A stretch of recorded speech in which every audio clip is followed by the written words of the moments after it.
ఆంధ్ర తెలంగాణలో తక్కువ ఫీజులతో high quality results ఇస్తున్న ఏకైక సంస్థ తిరుమల్ ఐఏఎస్ ఇన్స్టిట్యూట్. ప్రముఖ నటుడు శివసేన నేత గోవిందాకు కాల్లోకి బుల్లెట్ చొచ్చుకుపోయింది. ముంబైలోని తన ఇంట్లో ఉండగా గన్ మిస్ఫైర్ కావడంతో కాలికి గాయమైంది. దీంతో వెంటనే ఆయనను సమీపంలో ఉన్న ఆసుపత్రికి తరలించారు. ప్రస్తుతం ఈ ఘటన మాత్రం తీవ్ర కలకలంగా మారిందని చెప్పుకోవచ్చు. దీనిపై బాలీవుడ్ వర్గాల్లో తీవ్ర ఆందోళన నెలకొంది. అయితే ప్రస్తుతం ఆయన పరిస్థితి నిలకడగానే ఉన్నట్లుగా వైద్యులు తెలిపారు. కాల్ నుంచి బుల్లెట్ ను తొలగించారు వైద్యులు. మంగళవారం తెల్లవారుజామున 4:45 సమయంలో ఈ ఘటన జరిగింది. తన ఇంటి నుంచి కోల్కతాకు వెళ్తూ ఉండగా లైసెన్స్డ్ రివాల్వర్ తనతో పాటు తీసుకెళ్లే క్రమంలో ఒకసారి దానిని చెక్ చేశారు. దీంతో తుపాకీ పేలి ఒక్క బుల్లెట్ గోవిందా కాల్లోకి దూసుకెళ్లింది.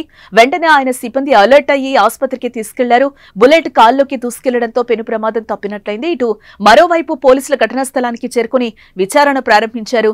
సంఘటనా స్థలానికి చేరుకున్న పోలీసులు గోవిందా తుపాకీని స్వాధీనం చేసుకుని దర్యాప్తు చేపట్టారు. ఈ ఏడాది మార్చిలో లోక్సభ ఎన్నికలకు ముందు ముంబైలో మహారాష్ట్ర ముఖ్యమంత్రి ఏక్నాథ్ షిండే సమక్షంలో గోవిందా శివసేనలో చేరారు. గోవిందా చివరిసారిగా మార్చిలో డాన్స్ దీవానే అనే డాన్స్ రియాలిటీ షోలో న్యాయ నిర్ణేతగా కనిపించారు.